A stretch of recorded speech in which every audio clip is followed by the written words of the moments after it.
who's going to talk about developmental dysplasia of hip, and also diagnose septic arthritis and other hip problems with an ultrasound. And developmental dysplasia of hip during the newborn period, if we detect early, we can initiate early treatment. And unfortunately, radiology is not the modality of choice, and ultrasound is the modality of choice. And I think the knowledge of ultrasound is a great advantage in making a diagnosis of DDH and managing it early. So I think it's a real advantage and luck that we have Prasant Gowda sir, who has come to take ultrasound of hip, because we rarely get this opportunity in even hands-on training classes. So I think our postgrads are very lucky to have you, sir. And over to you, sir. I think that we are already starting late today. Thank you, sir. Thank you. Once again, I would like to thank NNF Tamil Nadu and Kamal sir and Vaideshwaran and Lakshmi madam and Rima madam. So today is a very important topic, but it's a very simple one. So we have seen how we do ultrasound of brain, ultrasound of heart, then ultrasound of neck, ultrasound of abdomen. So compared to all these things, ultrasound hip is very, very easy because you have very limited view here. You take coronal view, you take transverse view. Coronal view of hip is nothing but you have to imagine the AP view of your hip X-ray. So what you see in AP view, that you have to turn in a clockwise direction. You get the image of ultrasound. So it is that simple. And when it comes to septic arthritis, just the oblique view is one view is enough where you can actually say whether septic arthritis is there or not. So it is relatively very, very easy when we are doing hip ultrasound. It is just that few techniques and tips are there that needs to be followed. And the way you probe is very important when you're taking coronal section. What are the landmarks which you need to look before you going into the measurement of angles, alpha angle and beta angle, what we call. So today we're going to talk on that. So I will try to emphasize more on how to hold a probe, how to take a appropriate image. So I've repeated many times so that it becomes very clear in your mind how to get an appropriate, good hip ultrasound images. So as I said, this is something which we don't do as a neonatologist, but ultrasound, since it has already emerged as one of the important tool for our day-to-day management of NICU babies, we need to learn the basic things. So if you're having a doubt, take a probe and place it over there. So it becomes easier. As Kamal sir rightly said, early diagnosis and management of congenital dysplasia or developmental dysplasia of the hip plays a crucial role, because there should be a constant pressure from the head of the femur to the acetabulum, because usually acetabular shape is very shallow at birth. Only with the constant pressure from the flexed hip of the femur of the head of the femur over the acetabulum, which forms the cup shaped over a period of time as they grow older. And that's the reason why we always tell never wrap the baby or swaddle the baby by extending the hip and knee like a mummy. They do that. There's a practice that should not be encouraged. So the hip should be freely left, so that constantly there is pressure from the head of the femur to the acetabulum, which from a shallow acetabulum, it becomes a cup-shaped acetabulum. So if you are having a doubt or if there is a breech presentation, oligohydramnios or any other congenital malformation, CTVE, where you are suspecting that it could be dislocated, any condition, in that situation, take a probe, keep a probe and see for the developmental dysplasia of the hip. It is very easy to do it. So coming to the frequency, which probe you would like to choose. Obviously, when it comes to newborn babies, hip is relatively superficial. So you can go with high frequency probe, wherein the near structure becomes very, very clear. So the more high frequency you have, the structures will be very, very clear. Suppose if it's a chubby baby, the distance from the skin to the hip, if you're approximately, it's around 40 centimeter like that. then you can go with low frequency probe that usually we prefer in adolescent kids or the pediatric age group kids. So this is the thing. So what are the planes which I was talking about? So this is the most useful diagnostic tool in less than 6 months, where still the acetabulum is completely not ossified, the femoral metaphysis is not completely ossified. So in that situation, even if you take an X-ray, you won't be able to see all these bones. So that's why ultrasound, you can see cartilaginous part of the bone as well with ultrasound. That's why it's very useful from birth to 6 months. So you can do both static, wherein you fix the hip and then take an image, and dynamic, where you try to abduct and you try to see the dynamic image, and then you take a transverse image.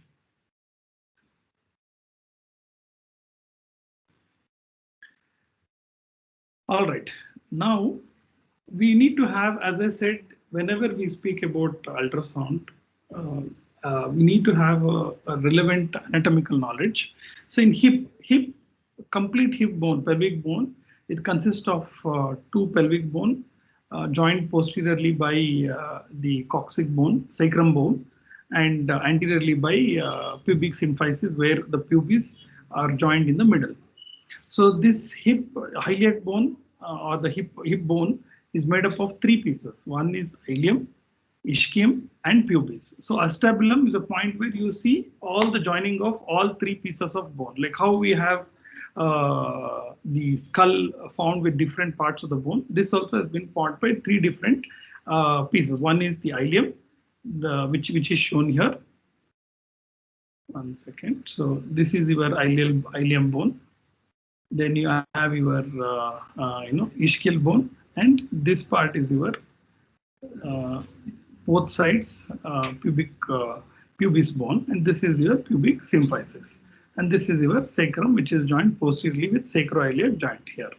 So this is how. So basically, we are today in hip ultrasound, we are looking at this part on both the sides. So when you take, this is how exactly it looks. So here you can see here. This is how the shape of the, one second, I'll just erase. Okay. See, if you go like this is how the head of the femur fits in.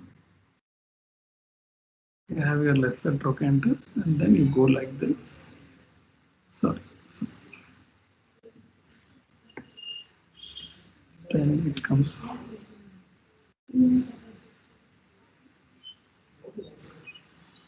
So this is how it looks, and you have your your gluteus muscle over here. This part, the gluteus maximus, medius, minimus, all these things will be here. So when you're taking a longitudinal view, you're actually placing your probe here. I'll show you image. There are videos also, just to give a brief idea, because I don't want to talk only theory. So at least you should get an idea about the practical hands-on. That's why I'm stressing on that. So when you place the probe here, then we try to look at this part of the thing. So this is how exactly it looks like when you take the longitudinal view or the coronal view. Just turn this, one second.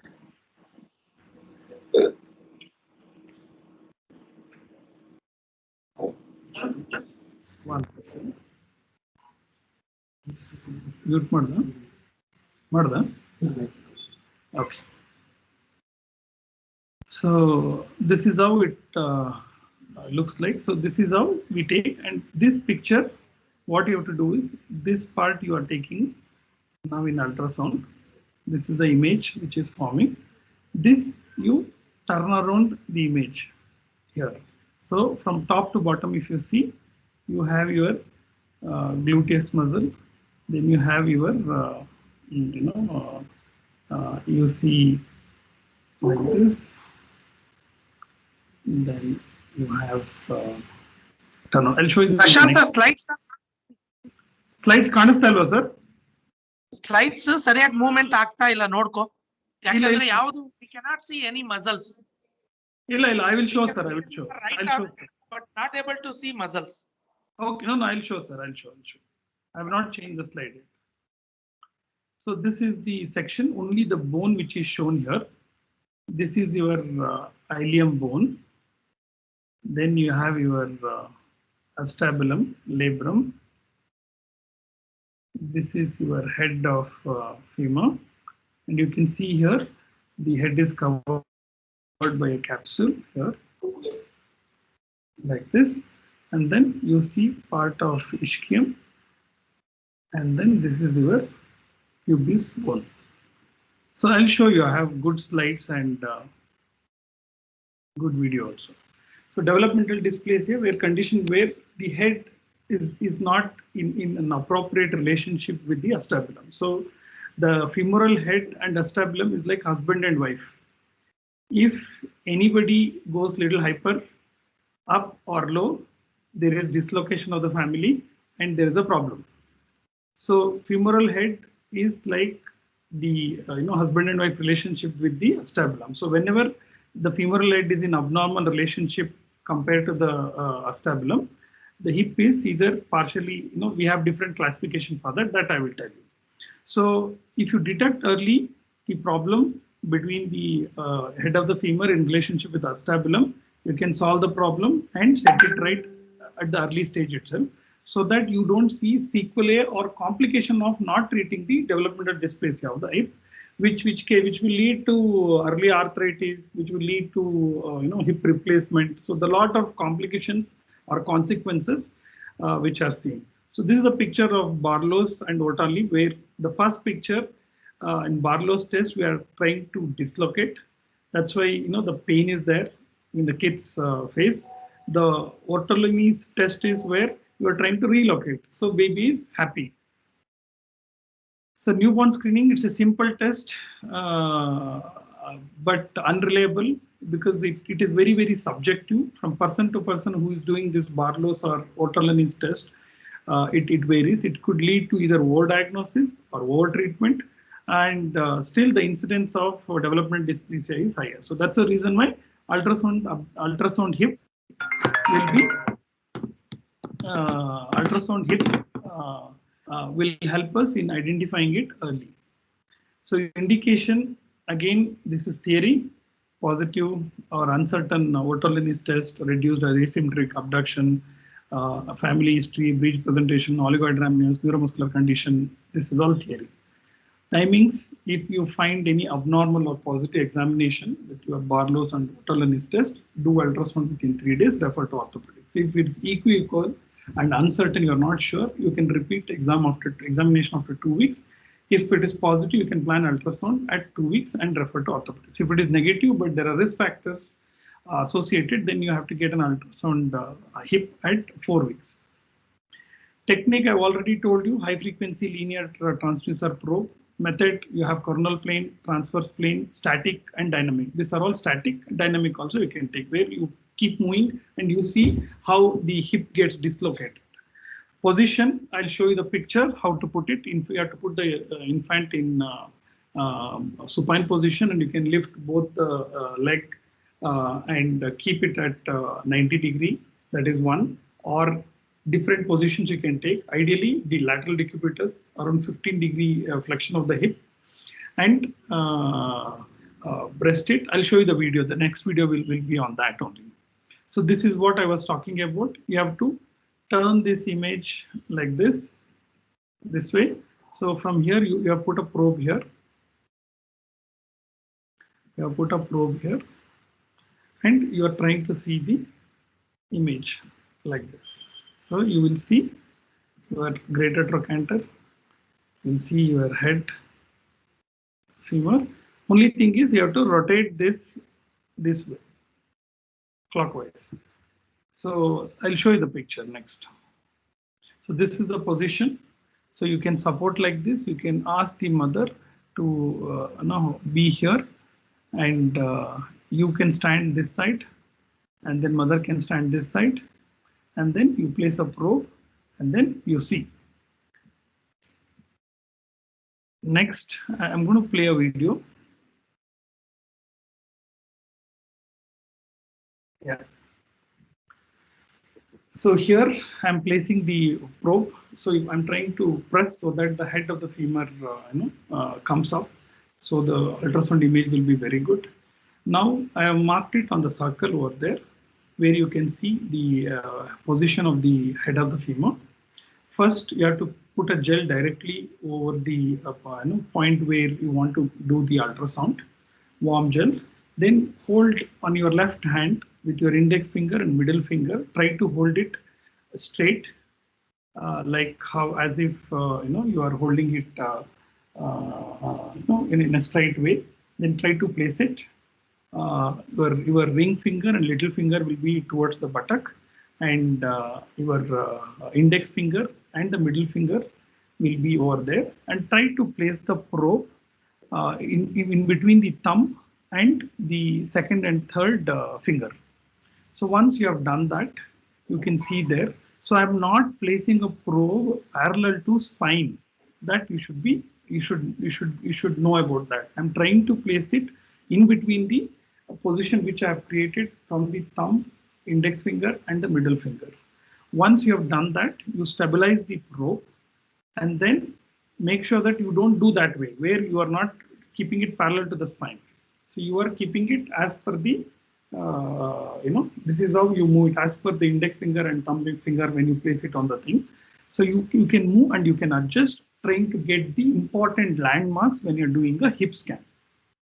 So this hip joint, if you take, it will be approximately around 1.5 centimeter to 2 centimeter in diameter. So that is a place where in newborn babies, and if it's extreme premature babies, your window will be very, very small over there. So you have to place it there and then try to get the image. So this is how you do it. I hope you got an idea about how to place a probe. What is the things which you need to do? What are the things which you should not do? Landmark 1, we try to see the lower limb of the os ilium. Then we see the landmark 2, it should be in the center. So 3 pictures I have done. So first picture, if you see, you have placed it more anterior probe. So you have this landmark, which is, this image, what is there? What we have taken here image. So your probe is here. So this is your muscles. That all your gluteus medius, maximus medius, and minimus muscle, and rectus femoris tendon also you get here. Okay, so this is your ilial bone. So you can see this ilial bone, it is slanting. So if you see in this picture, it is in the center. So what we are trying, if you see little bit, if you see posterior, if you tilt your probe posteriorly, you will get the ilium posteriorly. So this image you need to take. This is the important landmark. So landmark, we are taking the standard one.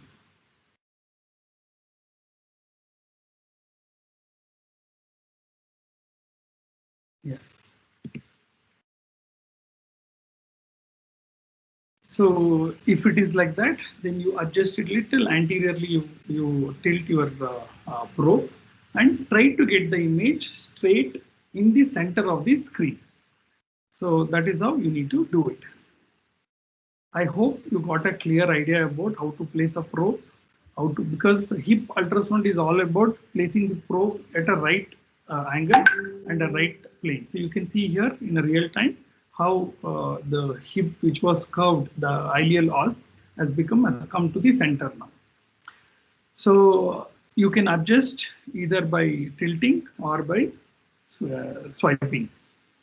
Landmark 3, labrum acetabulum. You can see on the lateral aspect, labrum, that is the second landmark. So conclusion, lower limb margin of the acetabulum, then you have your central middle plane and the labrum. These 3 points should be taken care when you are placing a probe, when you are trying to do it. So checklist, what are the things which you need to remember when you're doing a scan? So this part I have told you now. One is the lower limb of your acetabular labrum, then the plane, this should be in the center, and the labrum here. So if you take this image, then you will be able to calculate the angle in a proper way. There are other landmarks. So this is your chondro-osseous border. That is nothing but your metaphyseal border. This is your head of the femur. So you get your greater trochanter here. So now one is your chondro-osseous border. Then you have your femoral head. This is your femoral head. Then you have your synovial fluid here because it is covered with a capsule. Then you have your joint capsule. Then you have your labrum. The fifth part, this one is the labrum. Then cartilaginous roof, this part. Bony os, which we were talking about, this part. And the eighth part is the bony rim. So these are the checklist when you take an X-ray. Now, this is how you place it. I've shown in the video. Again, I'm showing you. Either you can go with this method where you take your thumb, index finger and the middle finger, place it, and then get the image. So these are the few images which I put. This is another way of doing it, your coronal section. But what I showed the first one, this will all cover this. Decubitus position, efflex, transtute. If you keep it in that position which I mentioned, that's the easiest way of getting the image. And gas, that is called coronal view. I've written egg in spoon view. That means if this is the ilial bone, this is your ilial lower margin.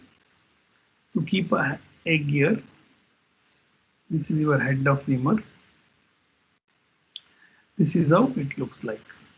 That's why it's called egg in spoon appearance. This is your lantern view or the coronal view. So this is what I'll show you how. So this is how it looks like. So the probe is here. The probe is here. Okay. Then you get your gluteus maximus muscle, medius muscle, minimus muscle, and your rector femoris tendon. Then this is your head. So this is your ilial bone and your labrum. So you can see here pictorial representations. I hope you got an idea about how to take the structure. So what are the things which you are looking at? Straight iliac counter, which I mentioned, the landmarks which are important. Acetabular labrum, osseous acetabular labrum, cartilaginous will come here. Okay. Right radiate cartilage. Then your ischial bone, center of your femoral head, and ossified metaphysis, which you will see here.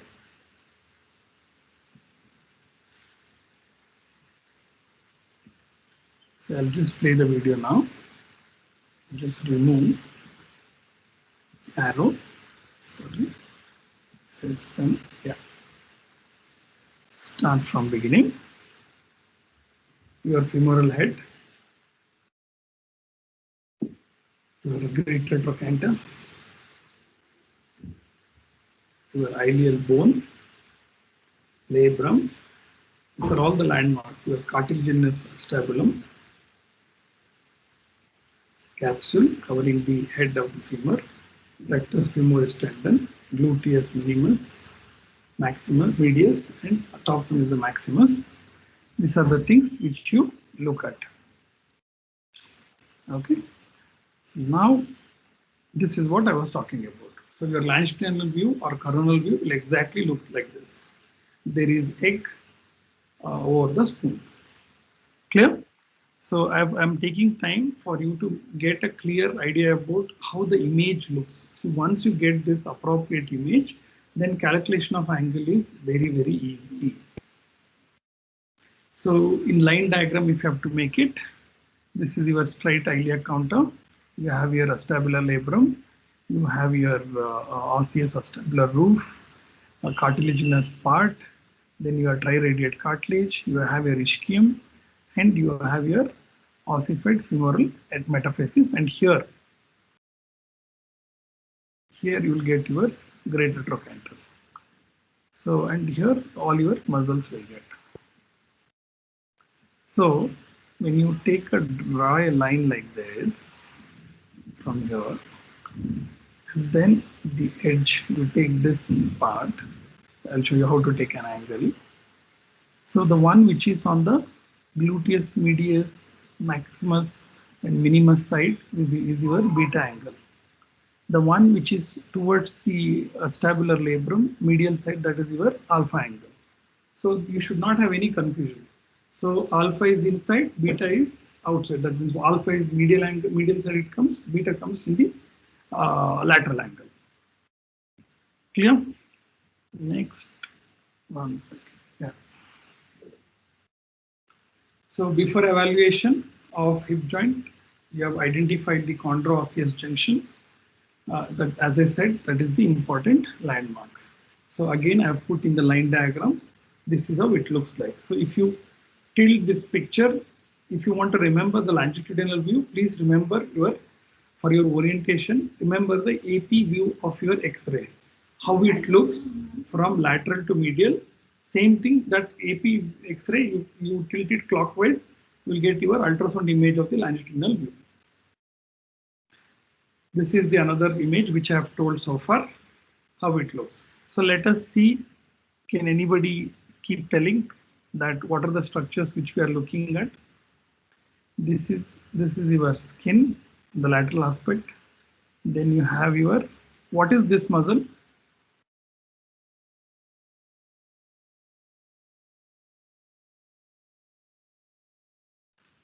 Can anybody tell me now?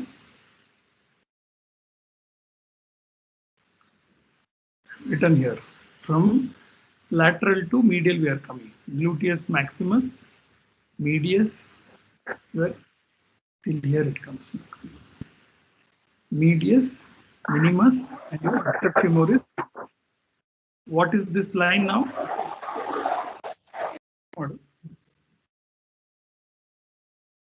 This is your ilial line. I hope you got an idea. This is your egg on spoon appearance. This is your greater trochanter. This is the neck where metaphysis, your ischial bone. This is your triradiate cartilage, and this is your pubis part. Here you will get your pubis. So this is how exactly it looks like. This is the angle which I was talking about. How you take it? You put a baseline following your ilial bone, and beta and alpha. You remember now, beta is towards the lateral side, alpha is towards your inside, and there is a mark over there where you have to take a line, crossing line. So always alpha angle is higher, beta is less, it should be less. So if it is getting dislocated, what happens? Beta angle will start becoming more. So big beta bad. That's how most of the time we tell to remember beta angle should be less. It should not be more. So three anatomic anatomic landmark which I have told you. One is your straight iliac bone.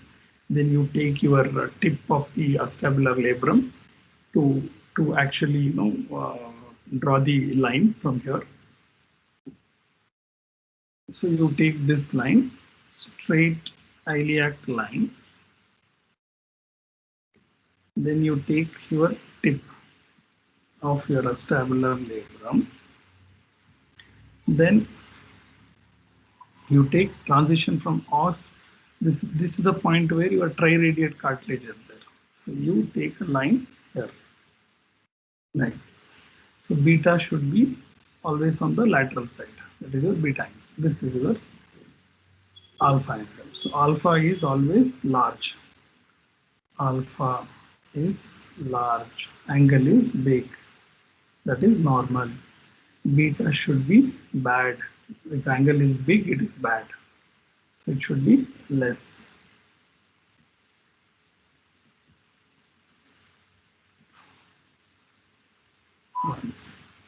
So I'm just going slow so that you get an idea about how to hold a probe, how to stabilize the image, how to get an appropriate image, what are the problems which you will face when you are holding a probe and when you are obtaining the image.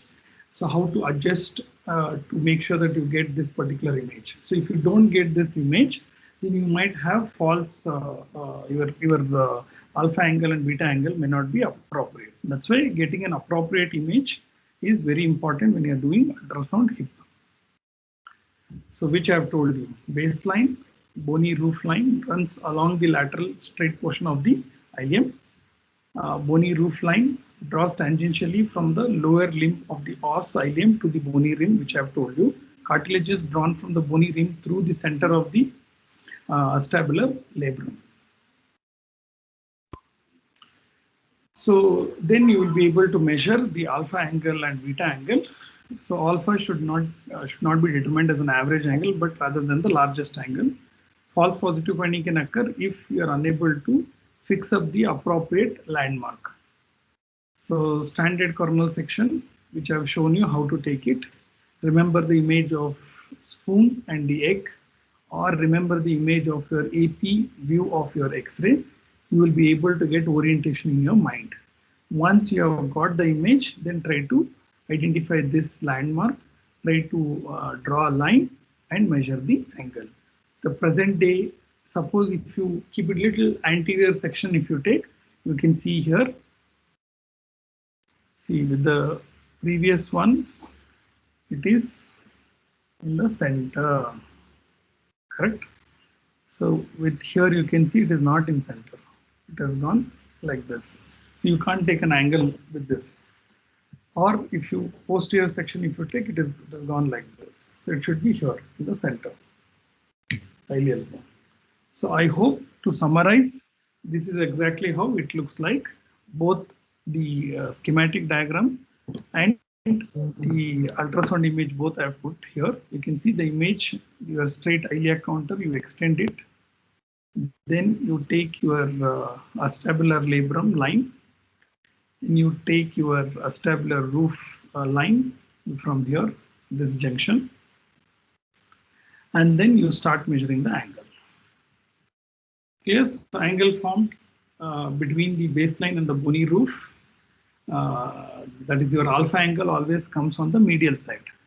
Towards your gluteus muscle is your beta angle. So A comes first, after that B. So medial to lateral if you take. So big beta is bad. Alpha angle should always be large, L for large. So this is how you take. So based on these angles, there are classification. That's your graphs classification. You can see here 1 and up to 2A.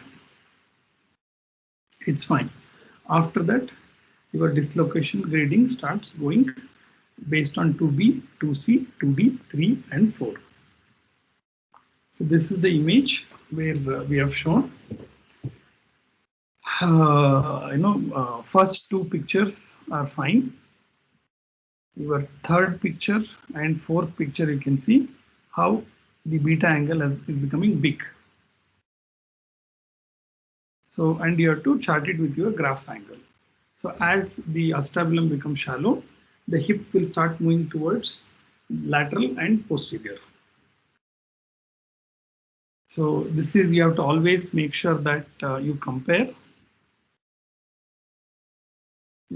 both right and left, never only on one side, and try to get the image, stabilize the image and compare. You can keep both the images and then you can give the recording. your report. So graph 1 type 1, here you can see that it covers 50%, femoral head is 50% covered. Acetabular rim is angular, if you take here. Labrum is normal, alpha angle if you take.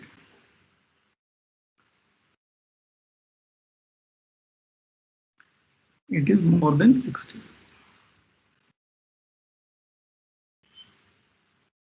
So that is your type 1, that is normal.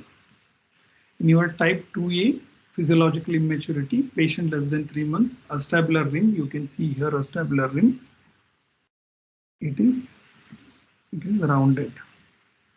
Labrum is in normal position, hip angle measurement 50 to 59, femoral head is not displaced, less than 50% covered. We repeat the scan after 6 to 8 weeks. Type 2B, see concept is same. Get the image and measure the angle, age of the baby, and you start looking at all these things like how you do your bell staging. No? So that way, but here you try to image, once you've stabilized and got the image, you try to fix it and see what is the angle which you have got and what graphs for classification it falls in.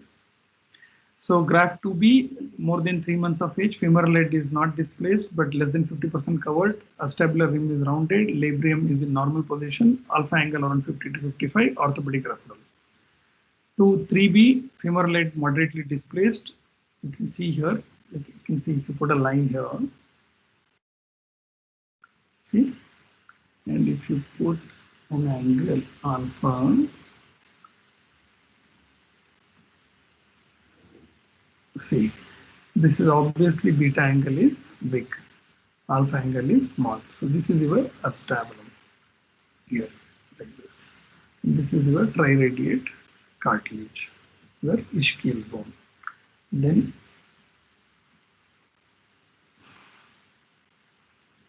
this is your greater trochanter. This is the head. So then grade 4, femoral head is completely displaced. You can see here, this is the line, ischial bone line, and your femoral head is here.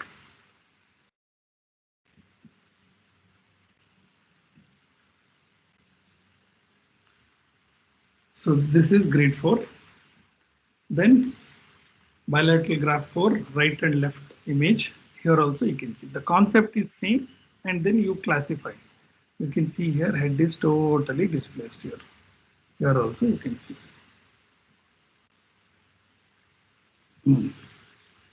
Same thing which I put in the end, just to get you a feel that how the classification is made and what are the things which you need to remember. See this part, angular, roundish. So this up to this 2 part is fine. Below that you have to go for referral.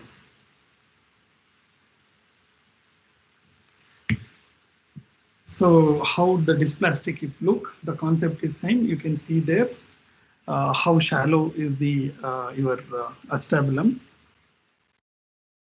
and you can see the alpha angle, how much it is here, so less, and then your femoral head, where it has gone. Then acetabular labrum, you can see here, everted. Severely hypoplastic, you can see further reduction in your alpha angle, and you can see where it has gone. This is your metaphysis, how it has come. Head only completely dislocated femoral head. Everything is interposed.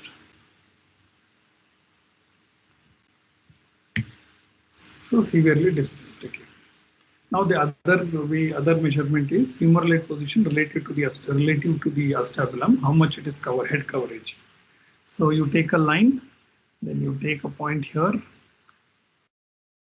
perpendicular from this line, and then you see whether B divided by A, how much percentage it is. So normal position, femoral head should be more than 50% covered by the acetabulum. In developmental dysplasia, that coverage starts reducing and your alpha angle starts decreasing, your beta angle starts increasing. So this is how you take the measurement. Now coming to this was all I have told you, longitudinal view of the ultrasound hip. Now coming to the transverse view. So in longitudinal view, you remember the image, something like spoon and the egg, which is placed. Egg is your head of the femur, your spoon line handle is your ischial bone, then the labrium end, then cartilaginous part, then the labrium tip, then below that you get your ischial thing, triradiate cartilage, then the ischial bone. So if you go from medial to lateral in the image, I mean from down to up, you have a ischial spine. I'm just summarizing: triradiate cartilage, labral, then your femoral head, then on the left side you have your iliac line, and then your muscles. On the right top, you get your greater trochanter, and below that you get your the shaft of the femur joining the neck of the femur. Now coming to the transverse, how you place the thing. Basically, here you are taking the axial thing. This is a CT view. That was an AP view of X-ray. Your transverse view is nothing but is your CT view.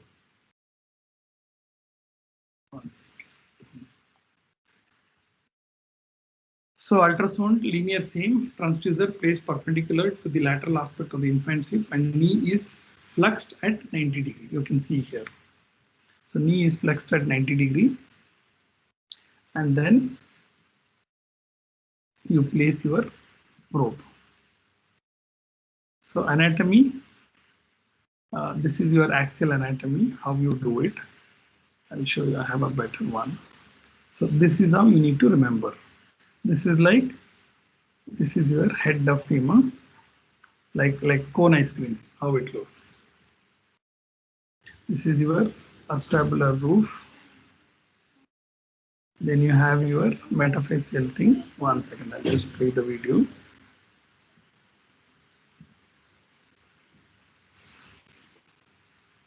So how it looks. So it's like a cone. That was spoon and ball. This is like golf ball on a tee, ice cream or ice cream cone.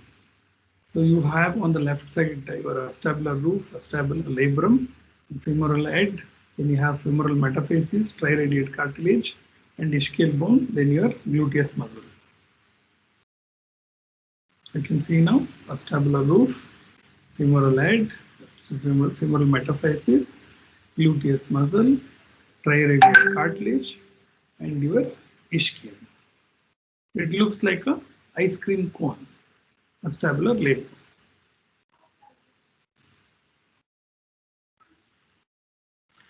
So this is the labeling of the muscles which we have put now.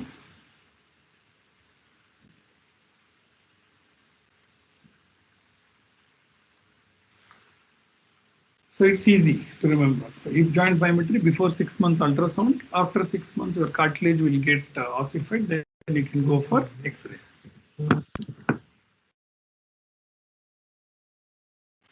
Transverse position, I have told you, 90 degree to the position of the coronal view, leg flexed, image at the rest, image with stress, 2 images, static and dynamic image, both you can take by moving the limbs.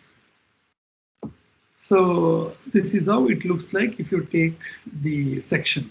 So you have your lateral side. This is your anterior side where your arteries are there, femoral arteries are there. Yeah. Just 1 second.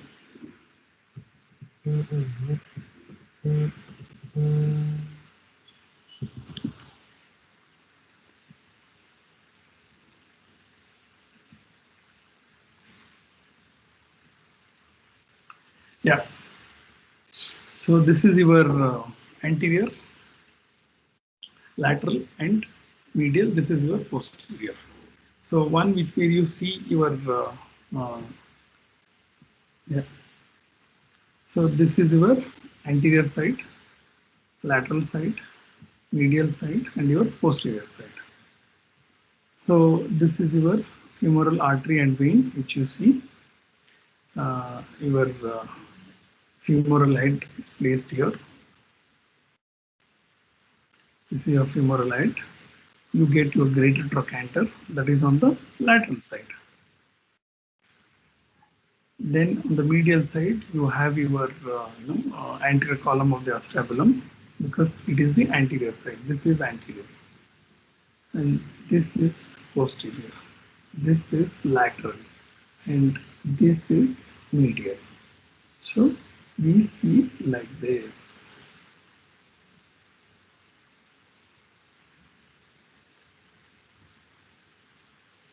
I hope you are getting an idea about the image. How to remember orientation and image. If you remember, that is easy. So this is how exactly it looks like. Your ice cream cup, which I was talking about, where gluteus muscles will come here. This part, that is. Then you have your acetabular labrum, roof, triradiate cartilage. You have your ischium. You have your femur end. You have your greater trochanter here, and this is the shaft and neck where metaphyseal femoral metaphyses are present. This is how exactly it looks like. So this is the line diagram. This is the ultrasound diagram. You can see like an ice cream, but you should remember these structures. So transverse view shows the femoral head overlaying over the, it is sitting over the triradiate cartilage and useful to continue screening the hip during the active movement if child is restless. Will give you indication about the stability of the hip during the normal movement. Seven structure, acetabular roof, labrum, triradiate cartilage, femoral head, femoral metaphysis, gluteal muscle and ischium, which I have showed.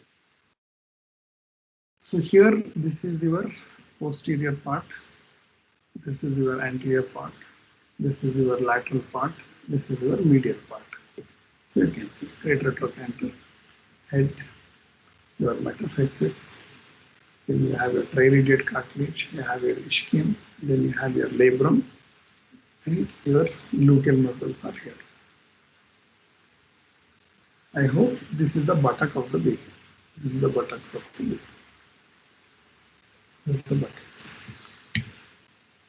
So ultrasound, sonanatomy, I've told you how to remember. Then you can do the put up pressure and try to dislocate. Barlow's is where you dislocate, we are inducing pain to the baby, and otolens is a happy, where you are relocating the baby. So with that, when you are doing that also with the probe, you can see the dynamic image also you can take. So developmental dysplasia, diagnosis of treatment is delayed. It can lead to devastating consequences. Hip ultrasound. For this abnormal examination with risk factors, when you do it, universal screening of DTH is not recommended. Screen both the hips when you are doing peak beta is bad. Now coming to the septic arthritis. So theory part, you all know it's a bacterial infection of the synovium and all the structure of the joint. There is accumulation of the fluid over there, purulent fluid. So identifying early is important. Clinical symptoms, there might be paucity of movement, leukopenia, leukocytosis, CRP might be, septic screen might be altered. X-ray, since cartilaginous changes are not seen X-ray, ultrasound is the best. Aspiration and inspection of the intracapsular fluid is a standard of care for the definitive determination. If you don't, if you fail to identify septic arthritis, which can lead to osteonecrosis, destruction, dislocation, subluxation, osteomyelitis, fibrous union, complete destruction of the hip joint, and lifelong deformity and gait abnormalities if it is missed. So developmental dysplasia of hip, differential diagnosis, you have plenty, which I'm not going to talk about. Only septic arthritis and transient synovitis are important. So transient is transient, which is self-resolving, benign, arrest and analgesic, complete recovery and no consequence. When it comes to septic arthritis, it's a medical or surgical emergency, rapidly progressive. You have to quickly, aspirate, debridement, antibiotic, because it can lead to devastating consequences. Differential diagnosis between arthritis, septic arthritis, and the synovitis. This is again your theory. So septic arthritis of hip in neonate is an emergency that demands immediate and accurate diagnosis and drainage of pus. Difficult to differentiate based on the clinical evaluation because all looks same, all elevation, so very difficult. Plain X-ray, limited utility because cartilaginous part is still there. So once that ossifies, only after 6 months, your X-ray might help you. But less than 6 months, it is ultrasound which will give you an immediate diagnosis. So delayed diagnosis can lead to very, very bad prognosis. Aspiration, inspection of the intracapsular fluid is the standard care.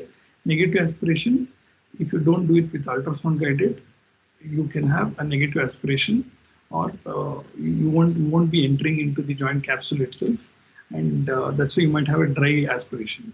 So ultrasound examination with aspiration you can do with precise. You can check for the effusion, you can exclude septic arthritis, and you can aspirate the fluid and send it for test. First line suspected arthritis. It is extremely very sensitive, that can detect even 1 to 2 ml of fluid in the joint space. Evaluation of contralateral septic arthritis is important. Whenever you're doing, you always have to compare with the other, both for dysplasia hip as well as septic arthritis. Evaluation of both the hip neonates with any documented bone or joint infection. Probe, again the same probe, neutral position.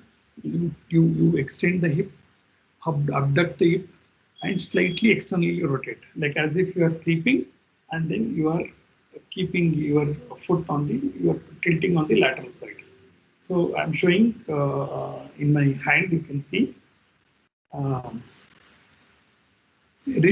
You try to keep it this way. If you're sleeping this way, this, and your foot is this way. This is your hip, your body. So this is the best position where you keep. So then how to place a probe, you can see where you have placed the probe. What are the image which we are trying to take? We are trying to cut at the both ischial acetabulum, end of the femur, and neck, and the greater trochanter. So this is the image which we are trying to take. Oblique sagittal plane with transducer parallel to the long axis of the femoral neck. So this is your femoral neck. So you are taking, because it is placed like this. If it is, the neck is here like this, so you have to take the long axis. This is how you place the probe. See. So why you take this particular position is the joint space increases. So if there is any fluid, it starts, you can see the even minimal amount of fluid also over there, because once you do this maneuver of extension of the hip, external rotation of the hip, abduction, the joint space increases. Even if there is minimal fluid also, you'll be able to see. That is the advantage of this particular position. So here I put an ultrasound image.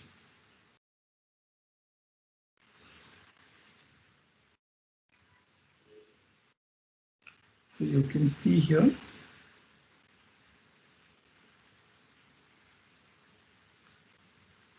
This is your joint. So fusion, how it looks. So here you can see very, very minimal space. So the image itself, you can say the concavity is maintained, and the joint space is very minimal. Here you can see it has become convex. It has become convex. This part has become convex. You can see how the joint space is increased. These are all the criteria to diagnose, but you have to compare with both.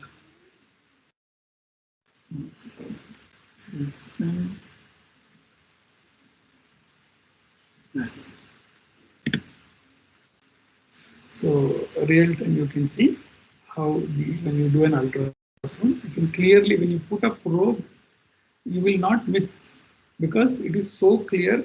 Main thing in ultrasound of hip is the placement of the probe and the plane what you take, because here there is a limited use what you are taking, limited probe position. So if you keep it nicely, you will not miss it. Anybody can say that comparing both, that which has got more space, fusion is there or not there. So when you place a probe here, you can do one more thing with this. When you place a probe, you can actually insert your needle like this and then pierce, and then you aspirate the fluid. So accurately you can diagnose the septic arthritis. Zona anatomy, anterior joint capsule tissue band between the anterior surface of the femoral neck and the facial layer of the iliopsoas muscle. This muscle. So we are talking about this particular joint. What this is the space. This is your anterior surface and your posterior part of your iliopsoas muscle. So here.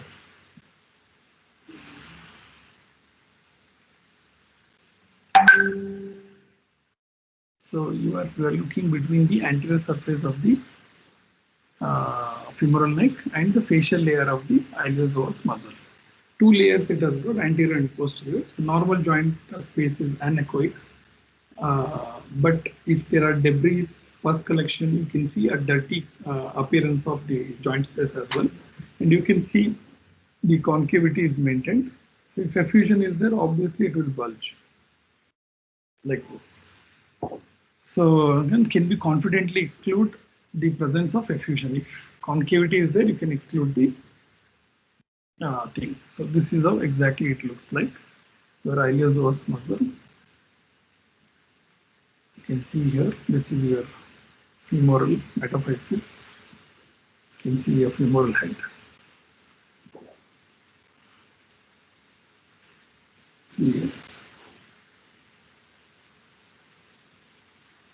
Here if you see, sir, if the capsule is thick, you will get, that is also one of the pitfalls.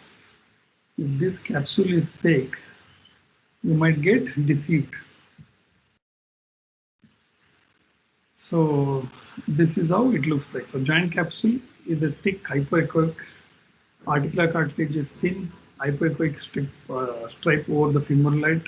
In the absence of effusion, the anterior recess gets collapsed. But if effusion is there, it gets bulged like this. So two layers of capsules are opposed to each other. You get a stripe sign like this.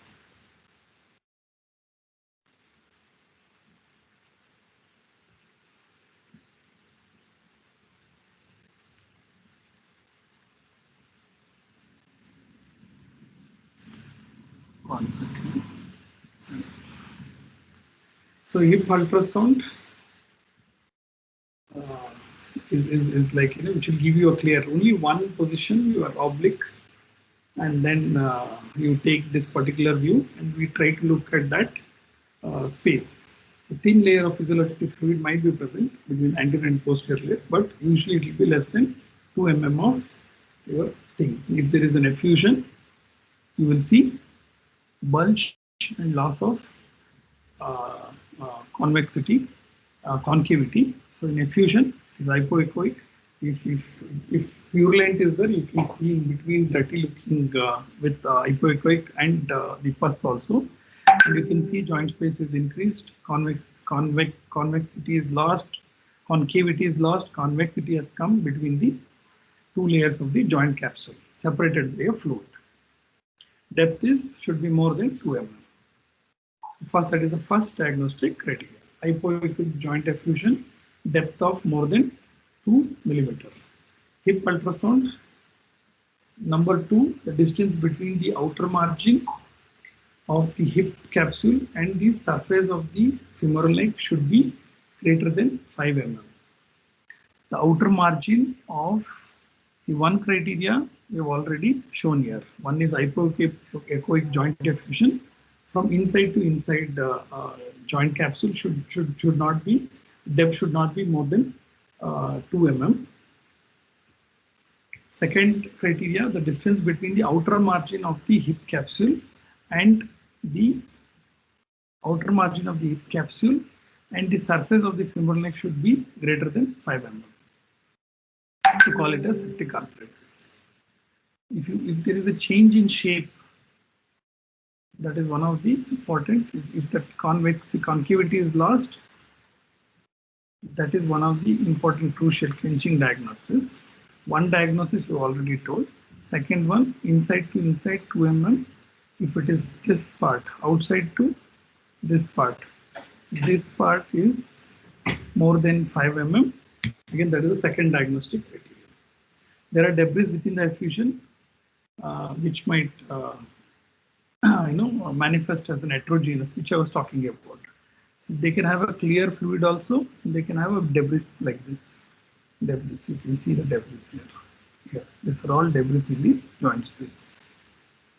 There may also be thickening of layer of the capsule. Here you can see this part also thickening in septic arthritis. So any inflammation will lead to thickening of the capsule or debris. So first two diagnostic criteria I've told you. So you have to always compare with the opposite side. Both the side you see, one side you can see here on the right side is a normal contralateral side and with effusion on the left side. So clearly you can make out from here to here you measure, from here to here you measure. One is 2 mm, another one is 5 mm.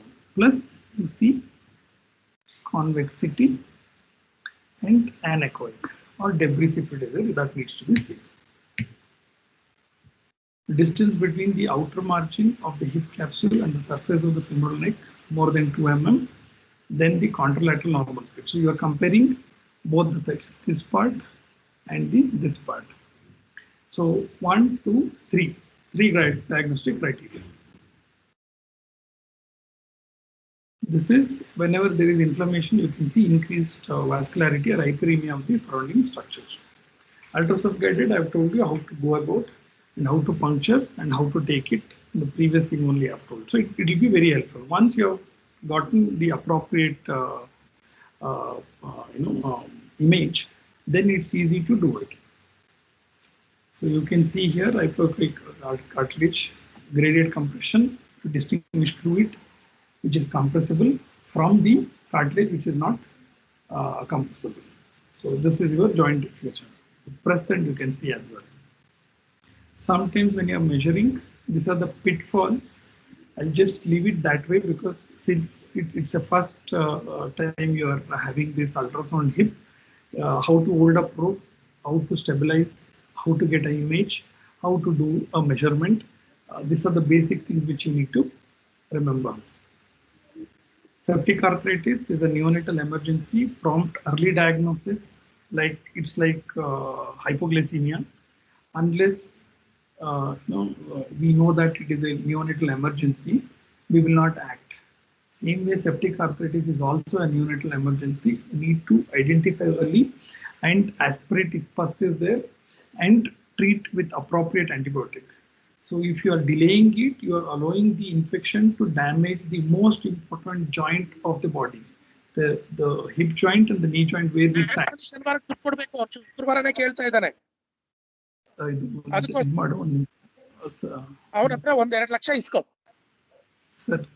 mute maಡು. Okay. Okay. So delayed or failure to diagnose will lead to devastating sequelae. Aspiration, inspection of the intercapsular fluid is necessary.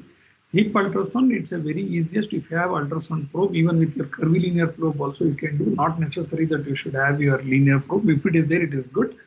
Whatever probe is available, you can see all this picture, but getting the appropriate image is very important. So absence of joint effusion excludes your septic arthritis. Always examine the opposite side.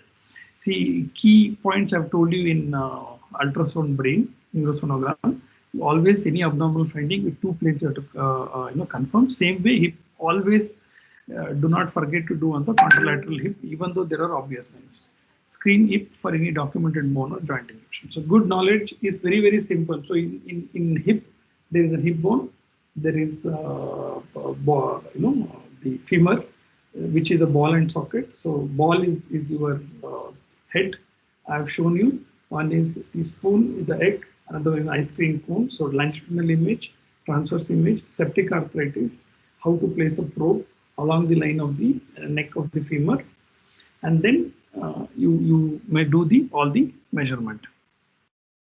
So, all right. So rapid fire round. I think we'll just leave it that way. I think yeah. 1 second. Yes. Dinakar sir.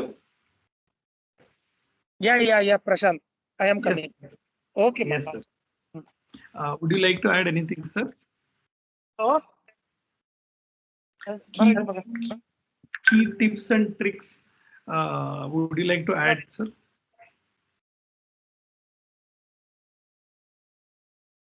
Prashant. Yes, sir. Yes, sir. ಇಟ್ಕೋ ಬಂದ್ರ ಮಕ್ಳ ಎಲ್ಲಾರು ಇಲ್ಲಿ ನಾನು ಹೇಳಿದಾಗ ಇದನ್ನ focus ಮಾಡಬೇಕು. ನಾನು ಹೇಳಿದಾಗ ಇಲ್ಲಿ ಇಟ್ಕೋಬೇಕು. ಇಟ್ಕೋ ಇದು video. See that whatever I am projecting, it should come here. ನನ್ನ ಮುಖ ತೋರಿಸು ಫಸ್ಟ್. ನನ್ನ ಮುಖ ತೋರಿಸು. Good afternoon, everybody. Okay. Sorry, I know that Dr. Prashant Gowda has elaboratedly in detail. He told hip ultrasound will be slightly headache, definitely, if we don't know. But why I am telling, hey, nobody should make a noise there. Okay, number one. Number two, today I am going to show you ETT placement, whether the placement is in correct place or not. Okay, thank God today we have a 1 kilo baby. Okay, accidentally placed ETT little deep in the chest X-ray. Okay, where is the X-ray?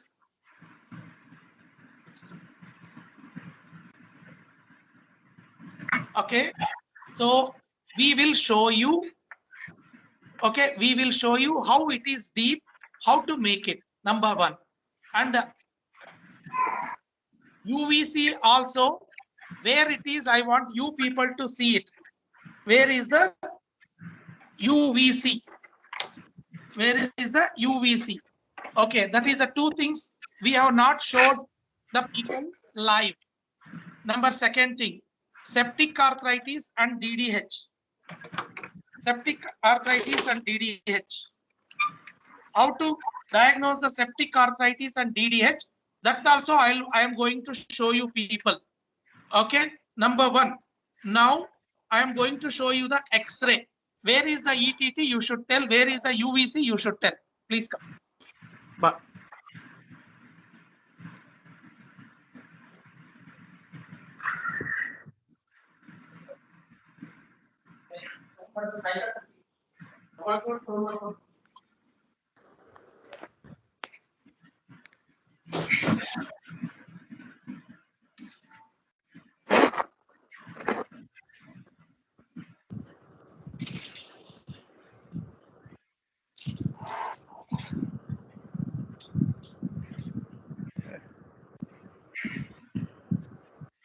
Sir, you can take an image and WhatsApp me.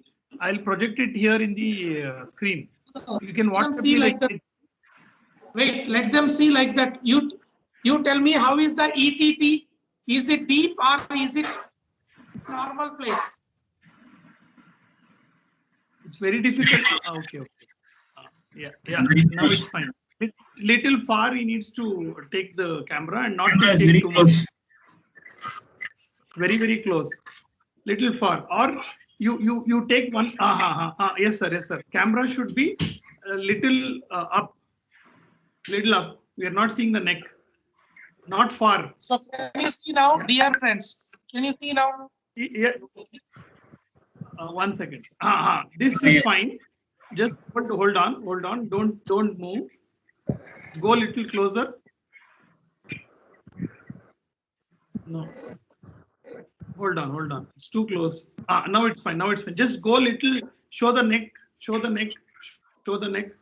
Yeah, little go up. Yeah. Just hold it that way. Same distance. Hold it that way. Don't move. Whether ETT is deep or it is normal, UVC normal place. Deep.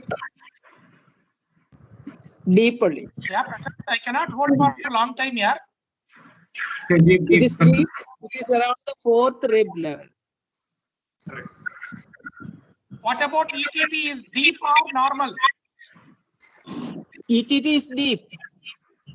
What about UVC?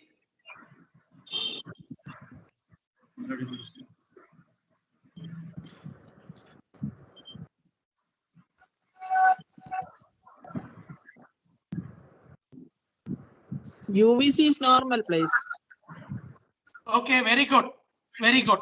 Now we will check it. Check it ultrasound.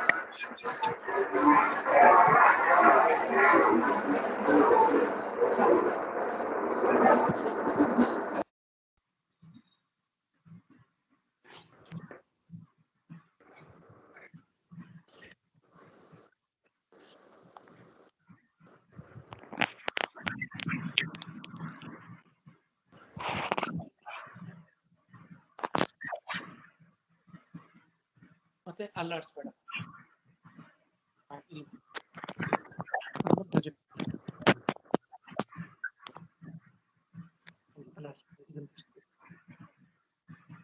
See, I am going to show you to keep the probe, because if little angling or angulation is altered, you might not able to see practically ETT is in correct place or not.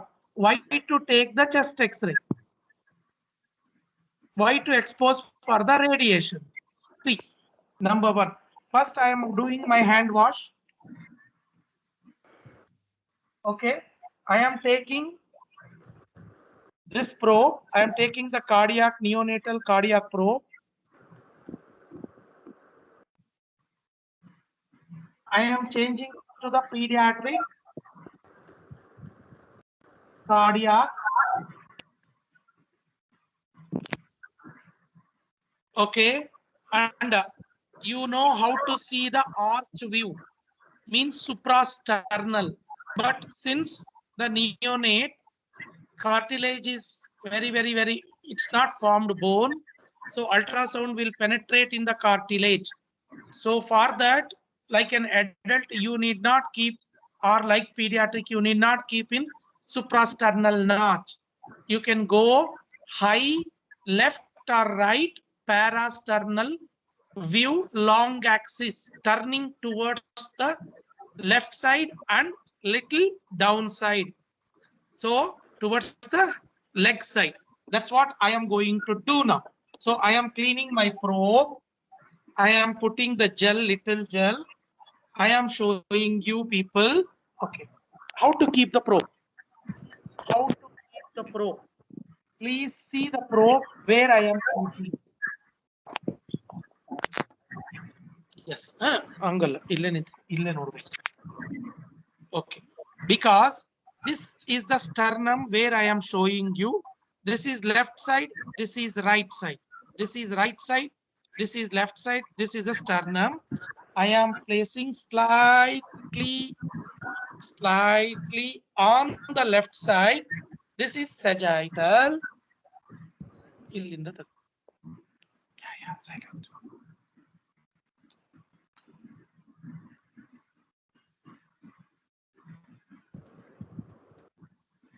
Okay, so you people can see how I am placing the probe. The aortic arch. Now you know how to keep the probe. I might go to the right side. I might come to the center. I might come to the left, and I might go high near the suprasternal notch. So 1, 2, 3, 4. So 3 things I might need to change. Now I will show you how to check whether it is deep or appropriate. Come here. You can focus this. Can you switch off the light? Come here.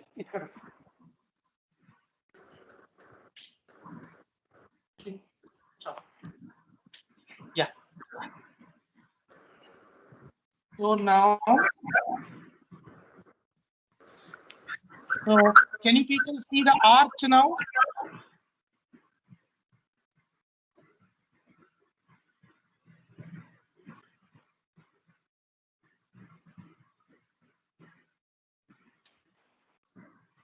Can you people see the arch?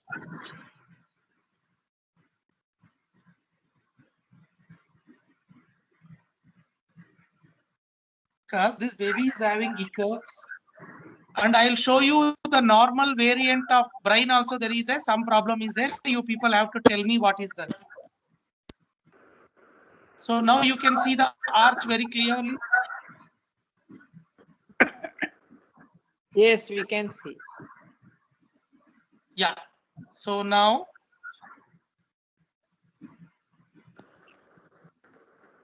you can see the arch more clearly. I'll show you.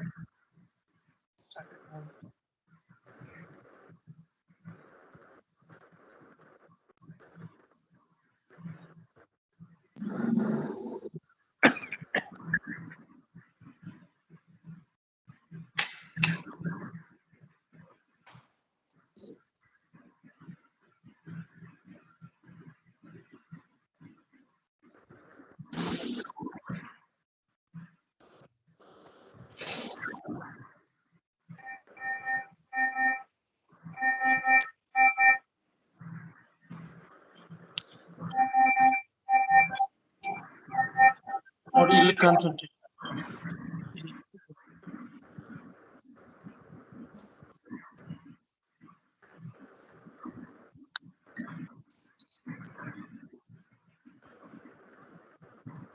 Okay. So now I am fixed to the arch and putting the color for the arch.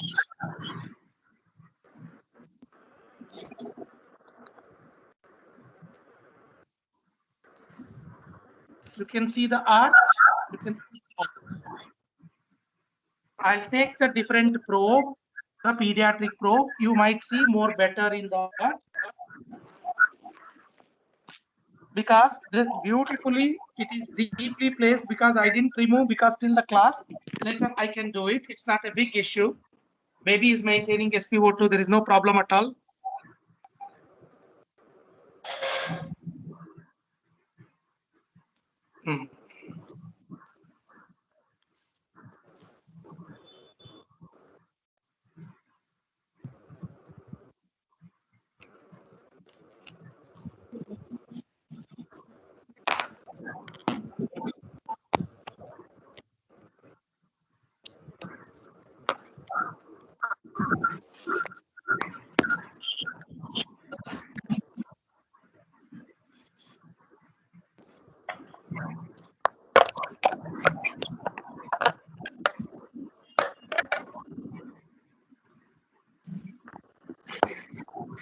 Yes.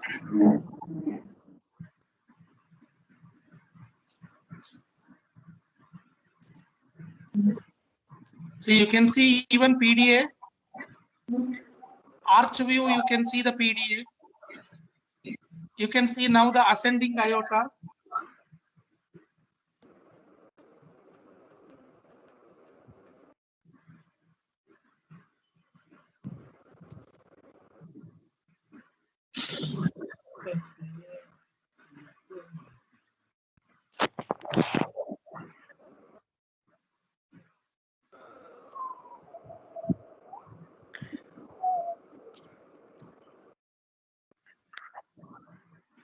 I think so. It's more clear.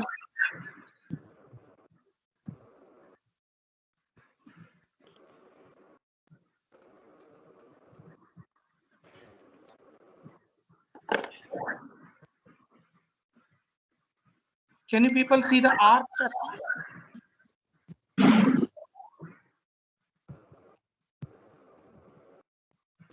So near the arch, you can see even PDA. The red one, I am focusing. The red one, what you people are seeing, this one is a PDA. The arch. Our aim of study point of care is whether ETT is in situ or whether it is deep.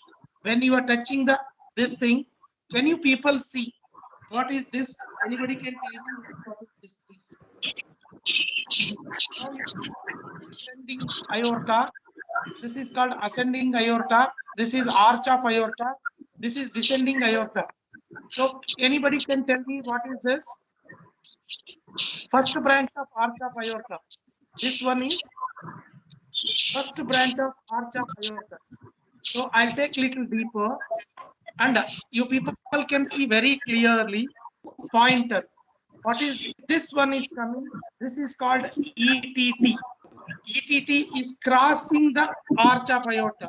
More better view is arch of aorta. Everybody? I think so. I am putting the cursor. This is arch of aorta. Everybody can see arch of aorta. This is the first branch of arch of aorta. So what we have to do is this first branch and the second branch. In between, we have to see the ETT. Where is ETT? Now I told you I will go slightly up. Can you people see one hyperechogenic thing is coming in between now? Hyperechogenic whitish thing is coming in between. This is called ETT. This is called ETT. Now, first branch is this. In between that, there is one hyperechogenicity. So that means ETT is deep. It should be, see this one, wherever my cursor is going, you people can see my cursor. This is ETT. This is arch of aorta. This is first branch. This is crossing the upper border of the arch of aorta. It should have been 0.5 centimeter above the arch. That is the correct place where T2 is. Correct upper border is this.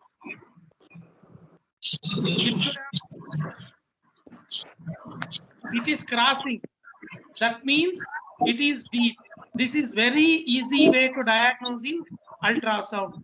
Do you people think it is difficult? Once again, I will show you. Take the arch of aorta. You can see now very clearly arch of aorta.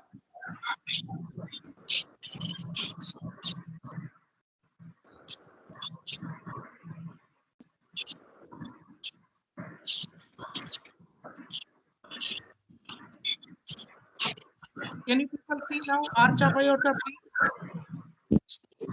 And at the same time, can you see ETT? Can you see the ETT? Arch of aorta and ETT.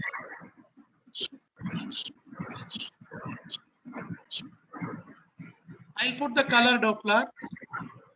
And now you can see the arch. And you can see the PDA too. Big PDA.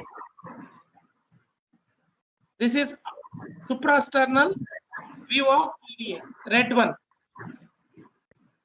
This is arch. The blue color is going away. Arch. This is the first branch. So now not only I will turn above, I can see some whitish thing is coming. This is that whitish thing, whatever you are seeing, I'll freeze it.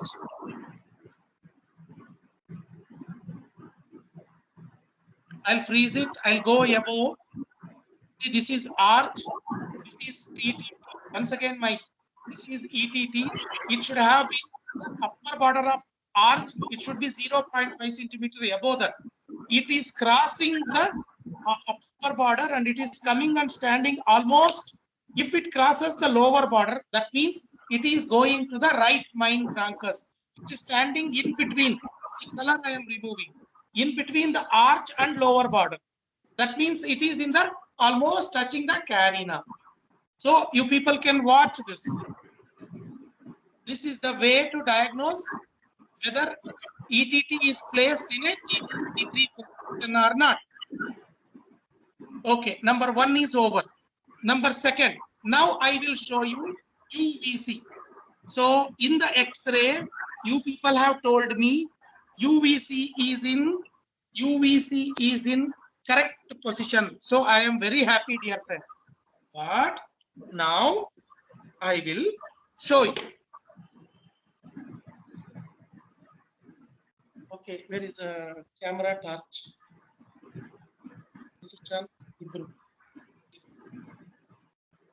Slowly. Focus. This is the baby. This is the probe. I am keeping the probe like this. So this is the Alina, right? Right, focus.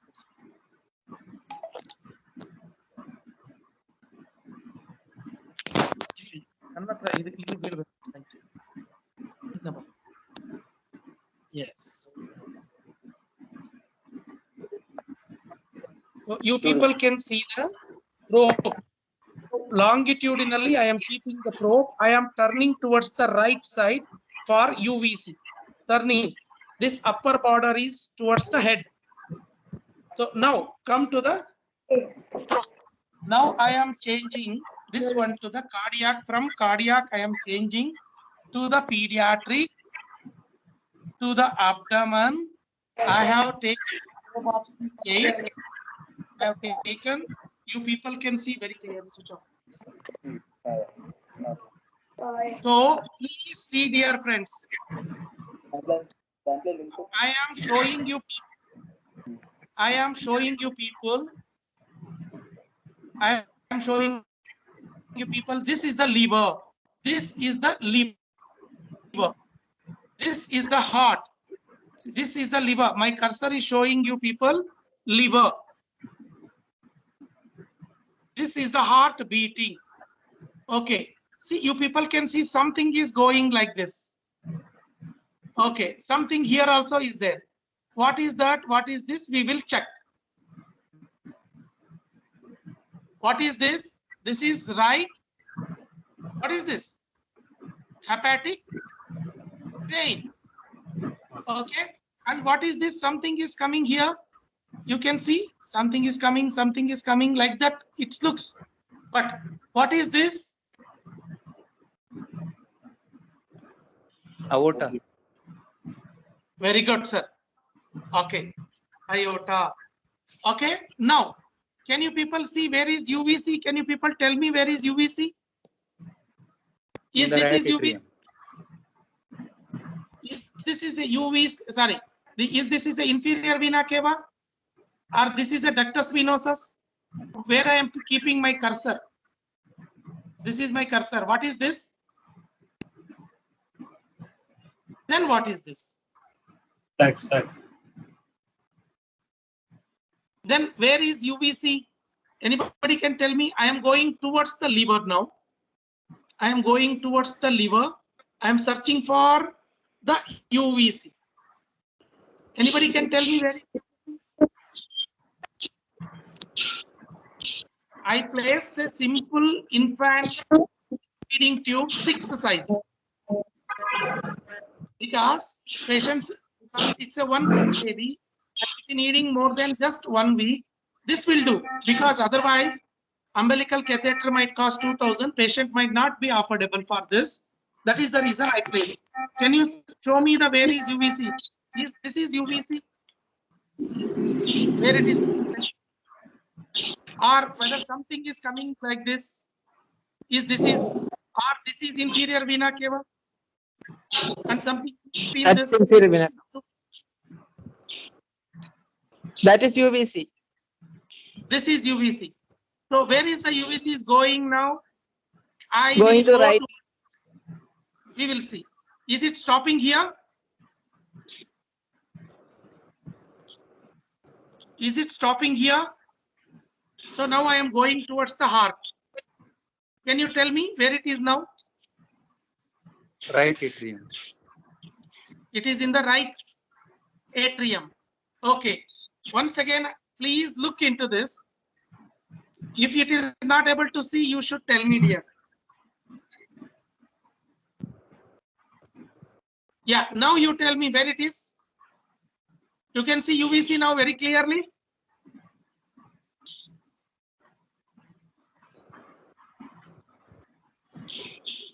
It is going to the right atrium.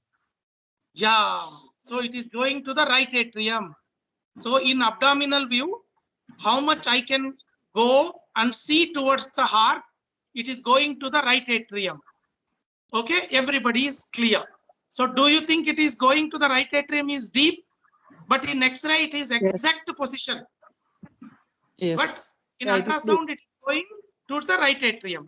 But now we will take the cardiac view. Now your entire view will get changed. So for that, I'll take a cardiac probe, phased array probe. I will put into the cardiac mode.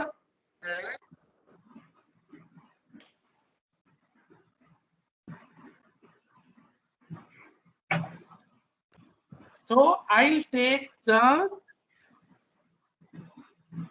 so which is this view? Anybody can tell me, please, dear friends? Short axis view. Yes, sir, short axis. Let me check for the PDA because this is the time for me to check the PDA also. See, the PDA is very big. Yes or no? Today morning baby delivered PDA 1 kilo baby. PDA is really big.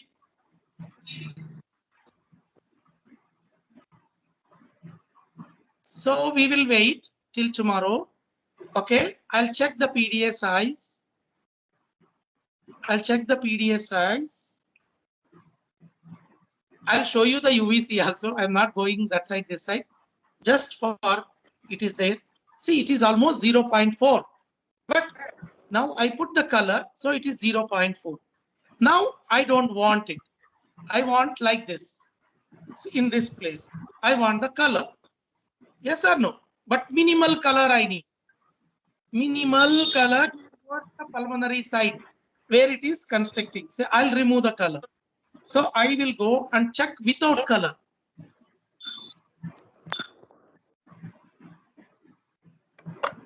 See, it is in the color. Since it is in the color, it was more big. But when I don't want the color, it is just 1 millimeter. Okay, 1 kilo baby, 1 millimeter is acceptable. 1.4 is it's acceptable. I have to wait. Now, same thing I will take. Sorry, I'm not going somewhere else. I'll show you where it is. Everybody was very happy to tell it is, sir, no, this baby is that this. Okay, I will put the power Doppler.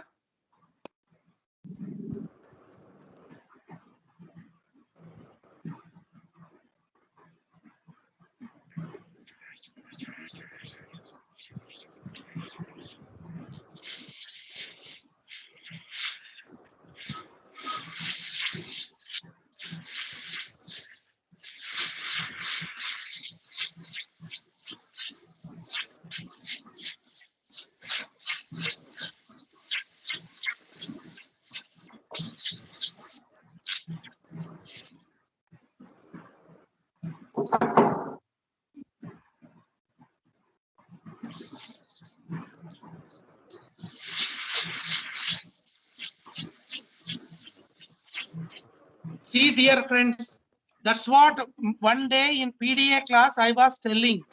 This baby delivered at 6 o'clock. Now this baby is now 12, 13, 14, 15, 16 hours of life.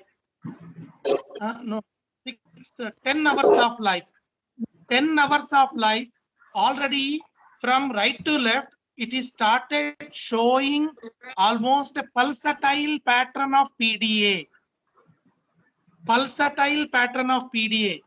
It is not a closing type of PDA. This is called pulse. Each pulse, it is coming.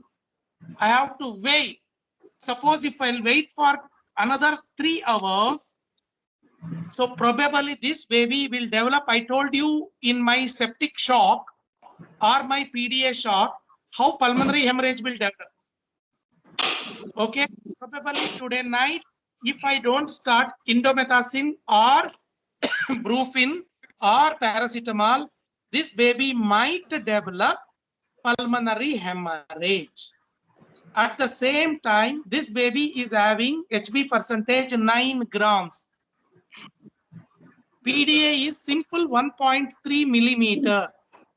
If we will see the size, and it is deceiving. If we will see the Doppler study, it is telling, please treat me right now. Otherwise, tomorrow morning I might not see. That is the reason, dear friends, in PDA, Doppler is very, very important. Number one. Now we will leave it. Okay. Now I'll show you the view where our interest of focus interest is. Now you tell me where is that our thing is there? Anybody can tell me now? Right No, no, no, dear friends, please. Wrong, wrong. Once again, you cannot tell right atrium. Now I'll show you more better way.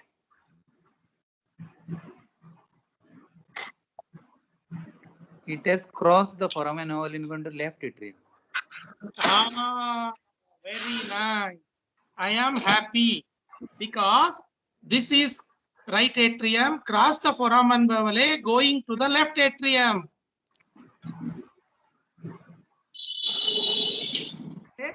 So don't believe the X-ray and don't believe only abdominal view where it has gone. So search the not only this view, any cardiac view you can search. This view will tell very clear. So UVC also we have not told you, today we have completed. ETT also not told, today we have completed. Now hip ultrasound I am going to come. Okay, hip ultrasound, please remember dear friends, in the hip ultrasound as a neonatologist we have to learn one view enough. Number that is called graphs classification. If you will know, that is enough. Number one, if how to do the hip ultrasound, if you will see the keeping the probe is an art, and what Dr. Prashant has told, getting the ileum in a straight line is an art. That art consists how to keep your probe. If you'll keep the probe properly, you will get everything in proper line.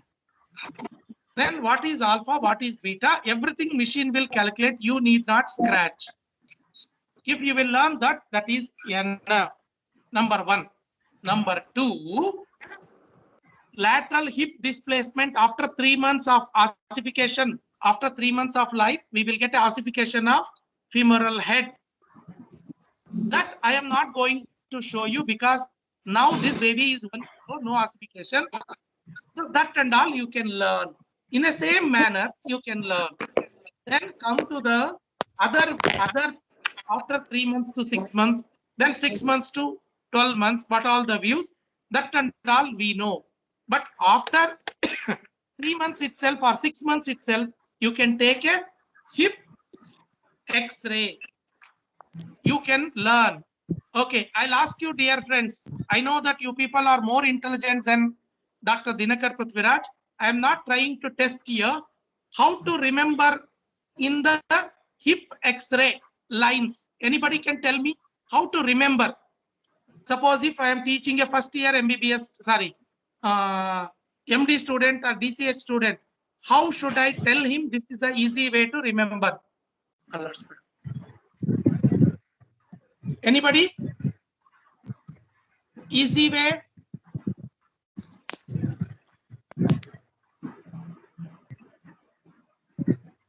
Easy way to remember in the hip X-ray after 6 months.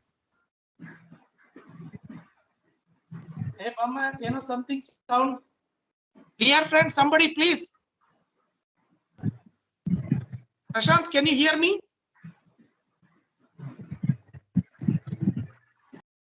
Yes, sir. Yes, sir. Yes, sir. Can you hear me? Yes, sir. Yes, sir. So easy way is, I know that, sir. Why should I bother about 6 months, sir? I am neonatologist. My follow-up will be up to 3 months. Enough. That's what my PG has told me. Malayalam PG. So told like this. He has told me like that. Anyhow, very happy. Okay. See, remember, perpendicular line is Perkins line. Horizontal line is Hill line. H, horizontal line, Hill-Jenner's line. Perpendicular line is Perkins line. Okay, and something here, some curve is there, no? Curve. Curve is very important for everybody, right? So Shenton's line, because it is S is having curved. So very, very important. So easy way to remember, because S is having two sides curves. That is called Shenton's line. That is Shenton's line is that hip and acetabulum. Wherever the acetabulum and femur, where it comes. So here 2S. That is the reason I am telling. Remembrance is Shenton's means curved. So neck of the femur should come into the acetabular roof. That is called curve. So beautiful two curves. That is the reason Shenton's line. They have not kept like that. That fellow has found out that is the name. But how we people should remember, I am telling you. Then P means Perkins perpendicular line, where acetabular roof tip it is forming. Horizontal line where trident cartilage will pass both the sides. That's called H. Horizontal means Hill-Jenner's line. Okay, that is the way. Now we will show in the hip ultrasound. So for that, dear friends, I am going to take, somebody switch on the light, this light. I am going to take, I am going to take a linear probe. You people can see this linear probe, because hip, this half portion will be covered. Half portion is covered by acetabulum. Other half portion is covered by iliac bone. Okay, that is the reason I am taking. If you are buying, smaller than that will come, larger than this will come. So you should ask for which one you need. So which baby, because even this is a preterm baby, this is okay. Bigger baby, you might need a bigger one.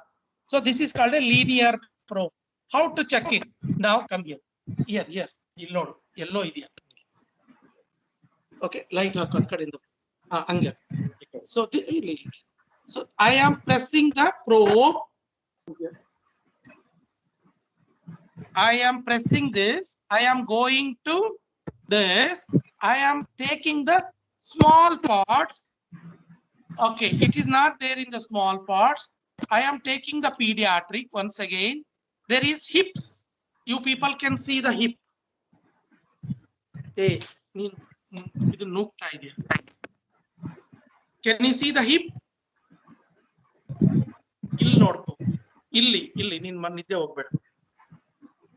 This is hip. So press that. Leave it. So what it has come here? Hip has come. Now I am taking the linear probe. So like this, as so pediatric hips take the linear probe. So I have done with the machine. Now I have to take the baby. Okay. Now I need the light.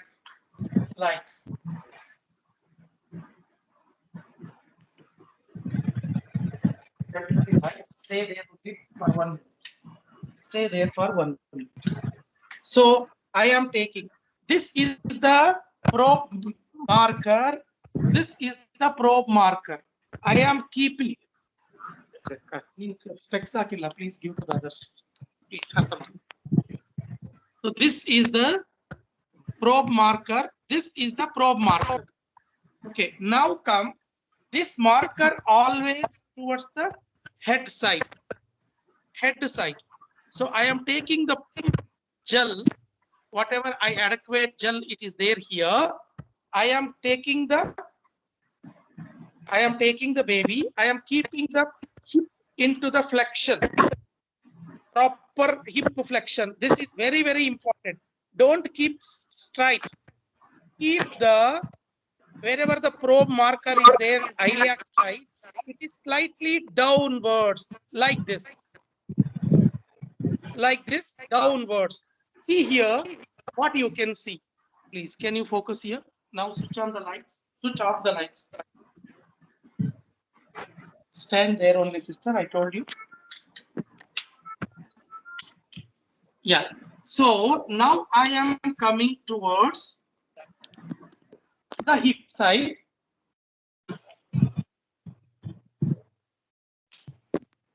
See what I want. I want acetabulum first. So I am able to catch my acetabulum. See, this is my acetabulum. Everybody can see this is my acetabulum. But what about iliac bone? It is like this above. But what I want straight. What should I do? I have to do slightly, I told you, towards the iliac side. I have to down side. I have to put the probe towards the down.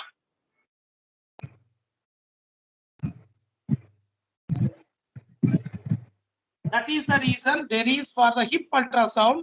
See, this is very clear. You can see even the arteries. But I am not bothered about that.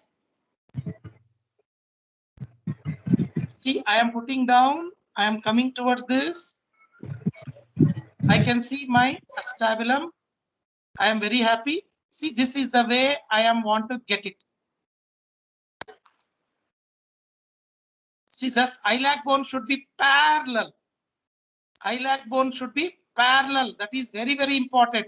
It should not be horizontal. This is the way you are going to see this. See, dear friends, I am going to get the iliac bone as possible as horizontal. And what is this?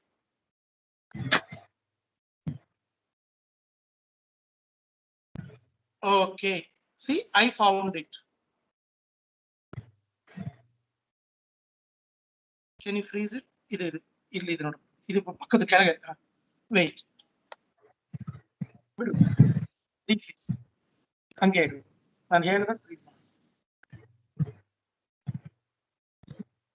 This is exactly what I was needing. Freeze it. Yeah. See, what I was needing is this. Exactly, I was needing as much as possible straight. See, my iliac bone is now almost horizontal. This is one. This is my acetabulum. Okay, this is full acetabulum. This is the head of the femur. Okay, I can see the head. I can see roof of the acetabulum. Once again, clear. Very clear. Okay, clear. So roof of the acetabulum. I can see my roof of the acetabulum. This is called triradiant cartilage. This is called labrum. Okay, what should I press? Number one.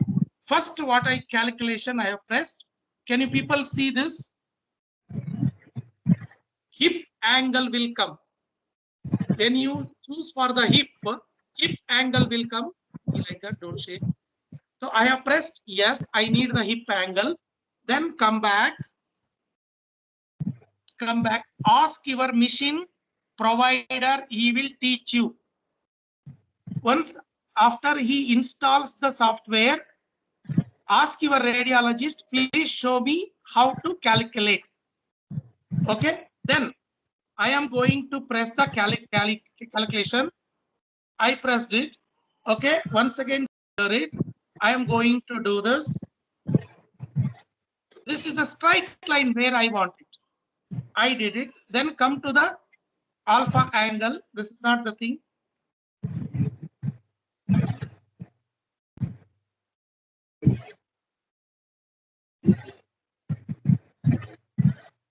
So alpha means below. Acetabular A, acetabular alpha angle. Okay, alpha angle should be as deep as possible. So trace. And how to keep it, sir? Whether can I keep? No. See that whichever the bony prominences are there or cartilage prominences are there, you have to place on the prominences of this cartilage. This is called alpha angle. Okay, this is very important. So once again, I am clearing. I am showing you people calculation. Go to the yes, select. So straight line. Yes, come to the alpha angle now. This is the one everywhere. Okay.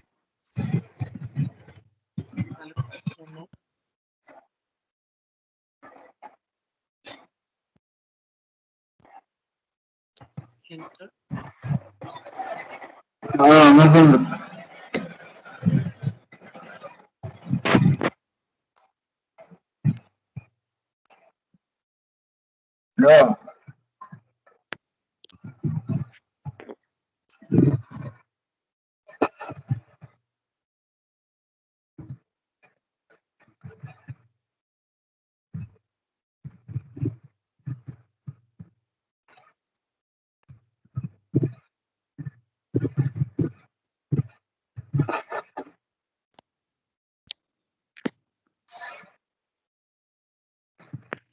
Sorry, my machine is jammed. 1 minute. Please hold on.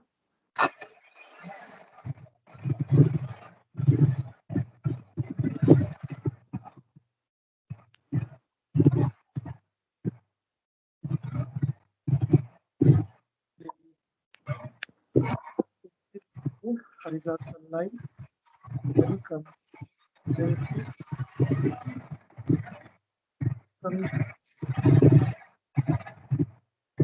This action onto the hip angle.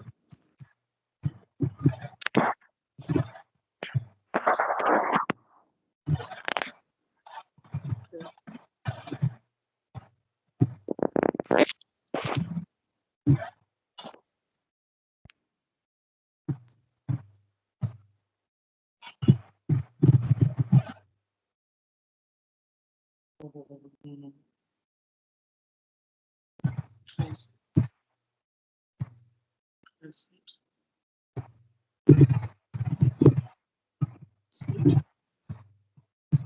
So, see, this is the angle where I am taking the maximum cartilage. See, first trace it. Trace, you have to press. Just you should go above that line. Then trace it. This is alpha angle. Alpha angle is 59. It is very good. Nothing to worry because it is 1 kilo baby. Then come here. Then place it. This is a labrum. It should not be beta angle. Should not be more than 60. Trace it. See, it is the labrum. I am placing it. This is 32 degree. That means this baby's hip is stable. Why it is stable? Two reasons. Number one is beta angle. If it is going more than 60 degree, that means hip is dislocated. It is not dislocated. It is coming beta. It is coming alpha. Okay. How to do it? Please ask. First, install the hip software. Number one. Number second is ask him how to do the hip ultrasound. He will teach you. Only press is trace. But we have to be there in the lines. That's it. So once again, I'll show you live. Can you switch on the light? Now you focus here.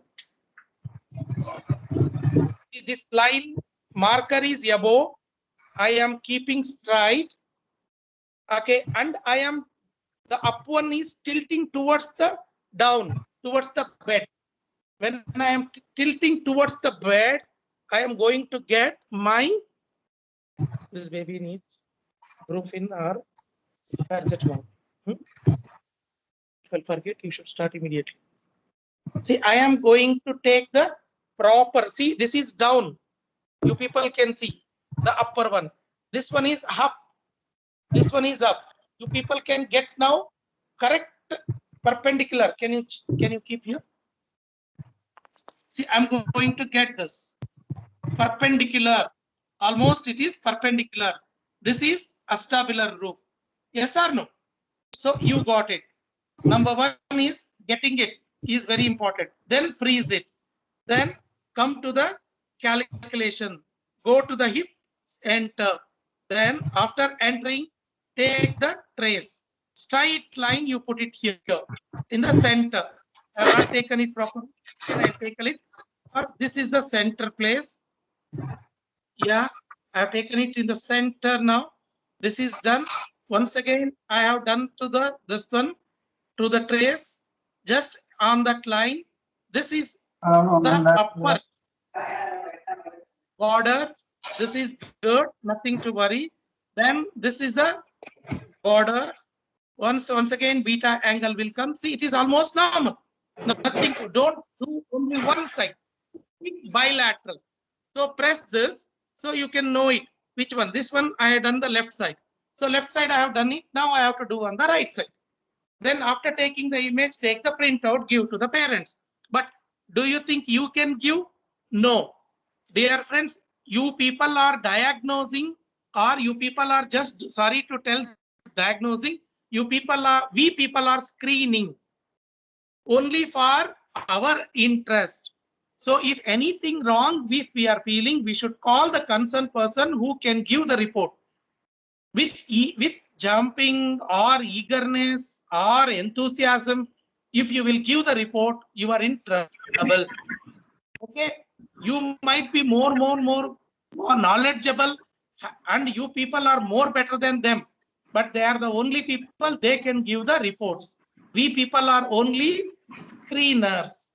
That's it, like an echo technician. If any problem, even for them, they are supposed to call the cardiologist. We are like that. Okay, so now, and then hip ultrasound septic arthritis, how to do it? So same thing, this is the probe towards the head. Okay, and keep this one straight.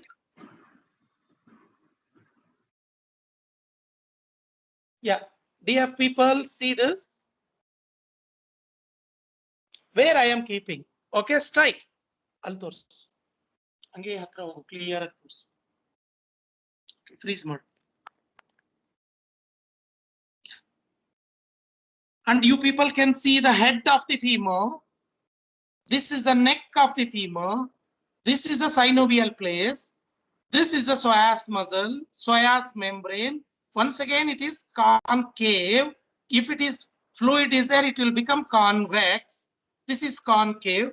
This should not be more than 5 millimeter, or one side 3 millimeter, another side 1 millimeter should not be. This is less than 2 millimeter. So there is no septic arthritis. So how much time it took? It took less than 10 seconds. This took less than 10 seconds.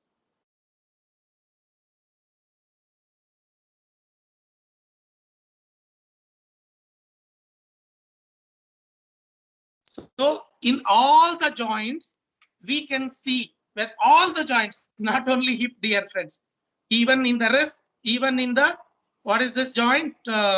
Shoulder joint, everywhere you can see whether there is a septic arthritis or not. So it is very easy. So we taught you septic arthritis, developmental dysplasia of hip, we taught you. Then ETT, how to diagnose, whether it is high, low, we taught you. Then how the X-ray is deceiving us, either it is in a correct place, we taught you. So not only abdominal route, cardiac route also we told you. So almost till now, whatever our Prashant has told, we have showed you all the things. So next Friday will be the last class probably. So Dr. Prashant, I requested Dr. Rahul Kadam. So he is also very passionate, good neonatologist. He is very much interested in lung ultrasound. I requested Dr. Rahul. He is from Hyderabad. He is going to teach us about the lung ultrasound basics, including hip, what is a pleural effusion, pneumothorax, pneumonia, how to achieve the optimal PEEP in the lung ultrasound, whether PEEP, whether I put correct or wrong, whether pneumonia is there, how much I should give the PEEP. So sometimes machine might not be able to tell us. So ultrasound will tell us we have achieved appropriate PEEP. So he is going to tell us. I will be there with you guys. So over to Dr. Prashant. Yes, Kamal sir, unmute sir. Yes sir, yes sir. Kamal sir, unmute. Yes, sir. Yeah. That's right, sir. So it was excellent, sir. We were this was an area where we had absolutely no knowledge. We just used to send it to the zonologist, and they will say, yes, joint fluid is there, septic arthritis, and they will just send us back. And for that, making a diagnosis, we used to spend 3 hours. No, first of all, you have to shift the baby, you have to get the attender, everyone, and then you have to shift the baby. There, they should be free. And radiologists nowadays are very busy, as you know, with all this corona and other things. So getting an ultrasound of hip and confirming a diagnosis of septic arthritis is going to be taking quite a bit of time. After our Dinakar sir showing it, he just did it in a few minutes, if not few seconds. And so something extremely easy, and it's all with us. It is all point of care, and still we were not able to do it. It was an eye opener for us, sir. Thank you so much, sir, Dinakar sir. And of course, this developmental dysplasia hip, again, we all thought it was the radiologist's prerogative. and we had no idea of even looking at it. We used to look at the X-rays, and the X-ray anyway now in newborn period it's not very useful. And we only used to read theory and whatever is given there, this line, that line, and try to mug it up, and then the exam used to just form it. So this is something very, very informative, sir, about developmental dysplasia. At least we were doing most of the time we do the autonomy and the Barlow's test, but we are never convinced with our maneuvers whether it is there or not. Only the very obvious ones we used to make it out. The subtle ones we never used to make it out, and sometimes I'm sure we might have missed few cases also. This is a very eye opener, and I don't know. We were not that aware of these. We were functional echo. We thought it was mainly cardiac, cardiovascular, and probably neurosonogram. So much to echo now. I mean, ultrasound now, NNEC, and all these things. And this was an excellent class we had today. I think our postgraduate must have been really benefited. And it is all possible. It's feasible. Very simple. You don't need a lot of theoretical knowledge. You just have to use judiciously the probe, ultrasound probe, and know certain basic anatomy. That is where again now in every class we are reminded that we should know our anatomy. Thank you. And Prashant, sir, you're extremely good in your anatomy. I think it comes with the need. Since you are interested in ultrasound, you are good in your anatomy. Excellent, sir. Excellent. I hope my anybody wants to ask any question? Anybody wants to ask any question?